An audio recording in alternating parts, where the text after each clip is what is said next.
about your local office, but if I'm the only person you can think about, we're probably gonna be in a little bit of trouble. But if I am the only person you think about, at least you know where to reach me, how to find me, and, we'll do our best to solve any of your concerns. But a little about me, my background, and I'm looking around where the younger people in the audience that may be thinking about agriculture or the ag industry as a career. I'm going to be your example. I grew up on a family farm, so a lot of the things that she was talking about earlier, I started at age 6, so I was a tractor driver. I had everybody's attention. I was in control of every piece of equipment I was pulling, but I was also subject to all the abuse when I didn't stop, turn right, go left, and all the instructions you were giving from the back seat. But through high school, all I wanted to do was get off the farm. So I'm pretty sure there may be a few folks in here that said, yeah, I wanted to do the same thing. So I ran as hard as I could, right up until my senior year. At this part, don't any young people that are still in school do. I was skipping class and the principal saw me and said, I know you work on a family farm. We've got a program with at that time, the Soil Conservation Service. At that point, the agency I'm with now was 95+% white male. Been that way since the inception of the Soil Erosion Service. It's just the way it started out. So through affirmative action, they're trying to make some changes here. Great. I took the application because I was skipping class. Filled the application out, went through the process. I graduated high school in May. In June, I went to work for the Soil Conservation Service as a student. Great program. We still have that program. They paid me to work every summer. Guaranteed me a full-time job once I graduated if I met the requirements for the position. So you see how far I ran from the farm. I ran from the family farm to everybody else's farm. Life works out sometimes. But I've been doing this now for a little over 30 years. From that point, I've worked with the local soil and water conservation districts, as a young lady mentioned earlier, who's a great partner of ours. I've worked with the State Department of Agriculture in North Carolina. North Carolina's home, so if you pick up on the accent, I'm an East Coast fella from down south. But ended up here. I've lived in 6 different states, held 14 different positions through those 3 agencies, and this is the job I wanted when I started, when they showed it to me in high school. This is the position I said I wanted. So I finally got to this position, and now I spend less time on the farm. And now's the time I really want to get back to doing that. So I'm glad to be able to do these type of things. 1935, our agency, Black Sunday. This is really when our agency got started. This is the Dust Bowl. Started in the Midwest. Might be a little further south of where we are now, but it traveled from here to DC. This is what they started seeing in DC. When you get to the East Coast and you start seeing dust clouds and dust settling, they finally made the decision at that time, we need an agency or some direction, some guidance on how we can combat this. So when we talk about conservation and reduced tillage, this is the result of tillage. People move to the Midwest and pour every bit of the prairie out there. Great fertile soil, great crops until this happened. I use this picture here. We started these sessions in February, Black History Month, and as I was thinking about it, this picture caught my attention when I was online, just searching out what do I want to talk about for Black History Month.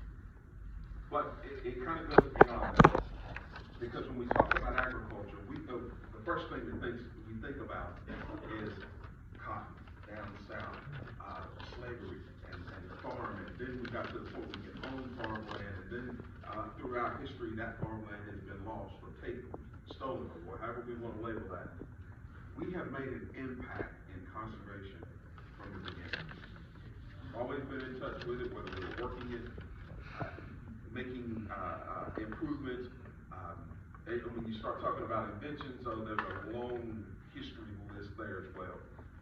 But this is a group of young men who were uh, in Arkansas in the early 30s when we were developing wildlife refuge areas. They were the ones on the ground doing that type of work. So in 1988, to be a part of a conservation agency that did not look like me, to realize back in the 30s we already had people on the ground doing this type of work. The same work that most of us who are part of conservation are doing now. Helping people help the land is our mission, and we kind of condense that, so this is a condensed version.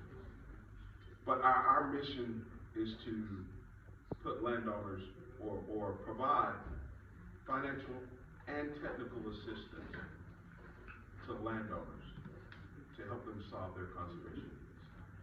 And when we talk about conservation and resource concerns, those concerns for us come down to soil, water, air, plants, animals, energy, and humans. When this agency first started, we would cover soil, water, air, soil, water, and animals. And then we added air. And then we wanted to add energy. And now we realize that what we do touches humans. And that's where we should have started from the beginning. So we talk about helping people help the land. Now the next slide is mine. So if you're in any other conference, you may never see this. But when I think about this, in order for us to really accomplish this, our goal is to try and heal the land where we are now. So when we talk about all of these resource concerns and nutrient overloads, and so when you're looking at the algae blooms and all of those things that have been caused, it's not all agriculture that we play our part. So our goal is to try and heal the land, but the only way to do that is to help the people. That's why you have all of these agencies and people here. We're here to help you as you go forward in agriculture, backyard gardens, small plots, urban agriculture, urban conservation. It's about helping the people. That, for me, in my role now, that's what it comes down to. Just basically helping the people. Now, today, 1.4% of the farmers identify as Black. 100 years ago, we were at 14%. This is the history I was mentioning earlier. The byproduct farmers are less than that half percent, we say. It's probably a little less than that of total U.S. farmers. So 100 years ago, we were at our height with land ownership and production, and over those years, it's kind of dwindled. So Mr. Jameson said now we want to be in a space to try and take advantage of these type of opportunities, just as your mayor said. How do we do that? First thing we have to do, this is account of our history. It's history. It's past. We can't get it back. We can't change it. Although some were, I have colleagues that are at the point of trying to purchase and get back family land, or at the point they can purchase land throughout their career. We may never get back to this. Where do we go from here is what we want to talk about today. Take charge of the narrative from here, where you are right now. Forget about the past. I didn't start out by saying, guys, I'm with the government and I'm here to help. That's what I couldn't forget. Yeah, are you really? Today I am. All right. But we're with the government. So these government agencies you see in here, most people would laugh about it. Trust me, I grew up on a farm. I couldn't even get my own family to participate in these programs because I was with the government. So now how much do you trust your own family? Think about it. But we've got to change that narrative, guys. We can no longer hold on to those old things, because those old things, if you don't let them go, it keeps you from participating. We're here today to give you a few tidbits to take with you. First thing, trust. Now I can tell you I'm with the government, I'm here to help. I need you to trust and believe that. Now, if I sidestep in any way that trust starts to diminish, I have someone above me that you can contact and say, you need to get that young fellow in check. But that trust comes with relationship building. I've done that with the Jamesons, with the staff, with other farmers around the state and throughout my career. If one thing I want to, in any state I've left, I wanted to lead with good relationships. People I can call later, that can call me later. We depend on each other. And there's we can't do this by ourselves. So those relationships are so important. But in order to do that, I had to get involved. How many of you know that she mentioned the Soil and Water Conservation District? How many of you have visited the Soil and Water Conservation District? Just one person. Can you come up front? You can't. Come on. Now you are my advocate.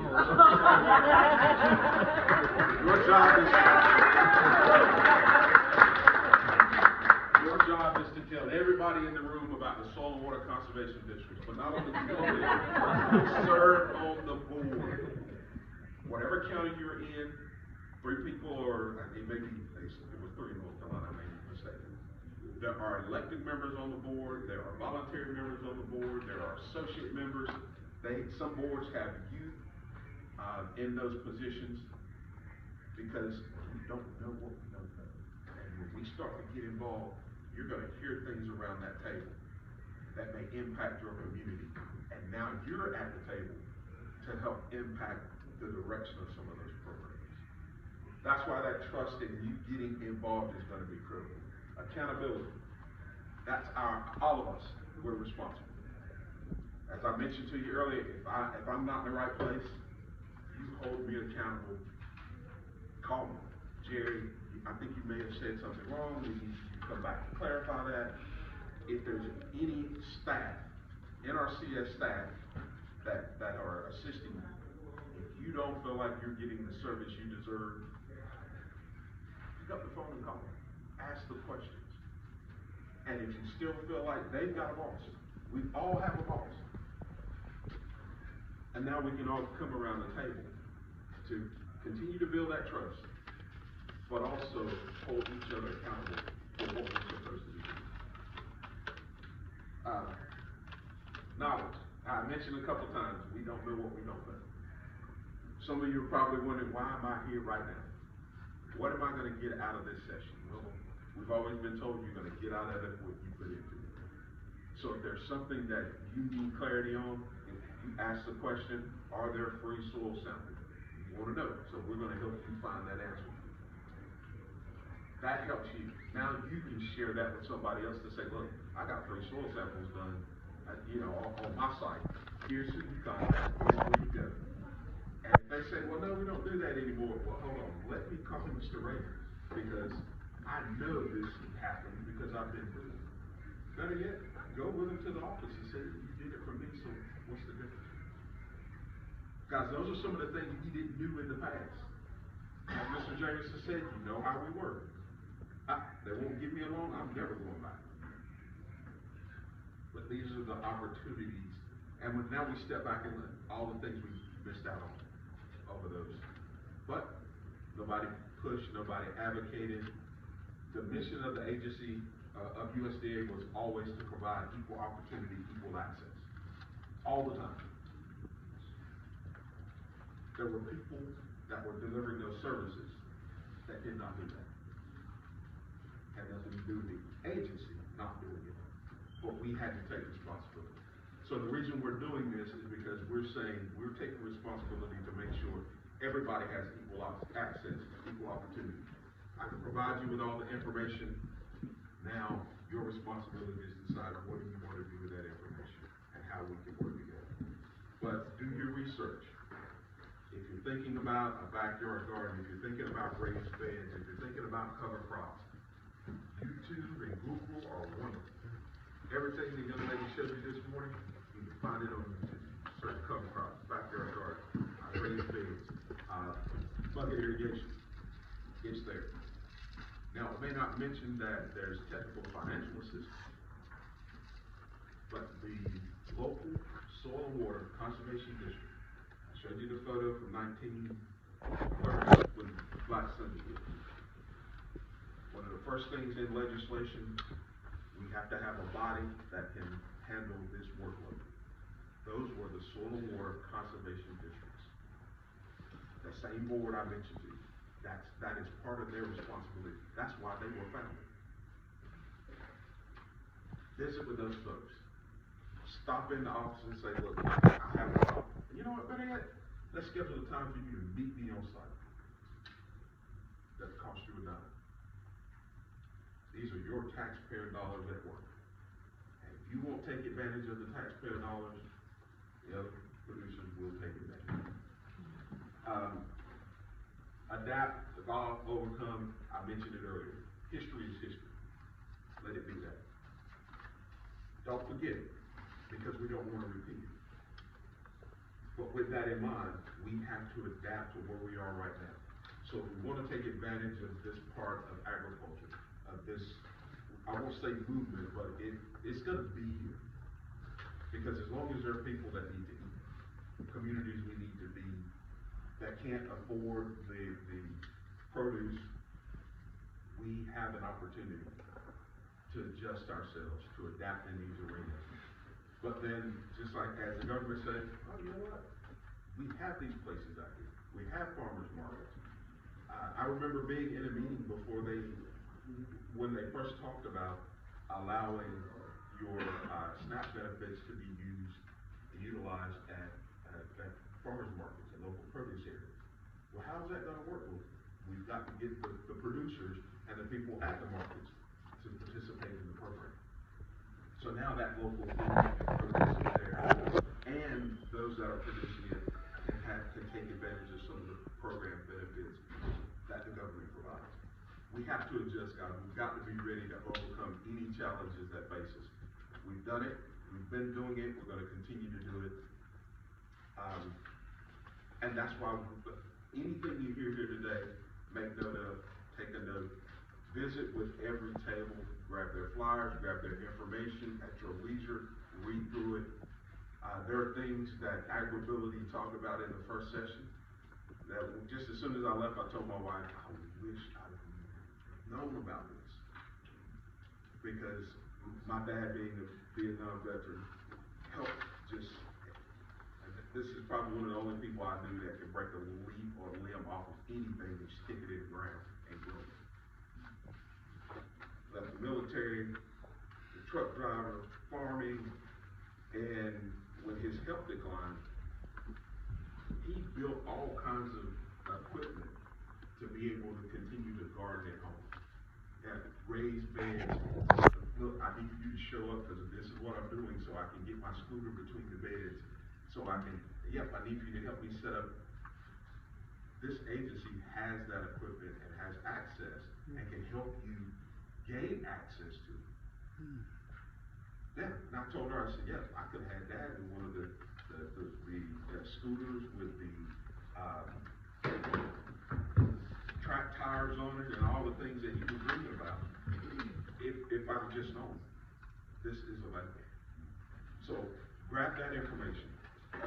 It's going to help us change and take charge of that narrative we're trying to share. So to the younger people in the crowd, and not just them, because I know they may be looking at careers thinking agriculture may not be the direction I want to go. Some of you may have access or know of younger people in high school, in college. They're kind of struggling with what careers and direction. Point them in our direction. Point them in the direction of agriculture. The biggest industry worldwide. There's not one product that I can think of, one product developed, created, that does not come back to agriculture, even down to your smartphone. Say that again. Say that again. I don't think they heard you. Oh, there's not one thing created, developed, made that agriculture does not have a part in it. Best thing about it, and my wife hates when I say this, because she's heard it throughout my whole career. Soil and water, yours for life. Soil and water. Those are two things that if they're not productive, we don't have high quality. We can't even create a cell. It's important that we protect those natural resources. So a lot of the conservation practices for us do that. Our agencies always operated on a large scale farming. This is a new arena for us as an agency. Some of the same practices we're talking to you about, you may have less than an acre plant cover crop. We work with farmers that are tending 20,000 acres and planting cover crop. Same practice, just a different scale. So some of these things still work. We've got practices that actually work in residential neighborhoods that we do on large scale farms. So there's a distinction in where we operate, but agriculture is agriculture. I put this picture up as I started out with the agency and talking about the agency, our formation, what we look like then. Agriculture is still dominated in that arena. Now, have we changed as an agency, as a partnership? Some areas we have, some we haven't. We all have a responsibility to impact change. The gentleman sitting in the middle here, this gentleman right here. Some of you may know Leonard Jordan. Leonard Jordan spent 45, I think it's a little more than that, so I'm gonna stop at 45 years with this agency. Actually worked here yet, came through. Mr. Jordan is responsible for every person up here. Either mentored or hired every person on this street. Mr. Jordan retired as our acting chief. This gentleman here, Terry Cosby, was a state conservationist in Ohio. He is now the chief of this agency. Terry is the second black chief we've had in the agency. So you're talking about an agency that's been around for 80 plus years. Change is slow, but we can make it happen. And I say that because we have this group here. We want to change what we're doing on the landscape. Can't make you, can't force you. But if you need our assistance, we are with the government and we are here to help. for this picture here, I think myself, Blake, there's one other guy in here. No, he's actually taking the picture. We're the newest members of this group, so we've been around now and all of these are either state or national leaders. That's what this agency's come to. You went from 50, basically all 50 white men, and then you started adding a few here and there as the agency changed. Can somebody pick out what's still wrong with this picture? I'm sorry? Very few females. Our agency we have, I looked at the number the other day, 10,700 employees. We have 4 black females that are either that are on the national, that work at the national. Just 4. Less Hispanics. And this is an agency that probably has, and when we talk about females altogether, it's still, so I'm not leaving them out at all. It's just the change in the agency, and we still have a lot of work to do. So as you mentioned earlier, the number of employees we're trying to bring on. When I came to Indiana, we had 190 employees. So in 3 years, we've grown from 190. I think my staffing level now is at 270 employees. So within a 3-year period, we've been able to increase the number of minorities working just in the state of Indiana. If we have another opportunity to hire, they've already told us that the agency's number is going to over 12,000. My boss told me that I should be able to hire another 70 people. I have no space to put them. I don't have enough vehicles and equipment at this point. And this is for the whole agency. But our push is to try and hire more minority employees, more female employees. Now, Jerry, what does that look like? I have a target that I have to reach. And it's just a mirror of your civilian labor force in the state of Indiana. And the agency's trying to do that nationwide. So I say that because if you have anyone, even in high school, that's interested, we have volunteer programs to expose them to what we do. The 1890s program that Mr. Jameson mentioned, that is a scholarship program. We pay for 4 years. 4 full years. And then we can convert you to a full-time job. We have a pathways program outside of the 1890s. We don't pay tuition for that. But we do pay your summer employment, guarantee you a full-time job if you meet those requirements. You know, we're not just giving away jobs. You have to come in and you're willing to work and be a part of what we're doing. Even if you don't stay.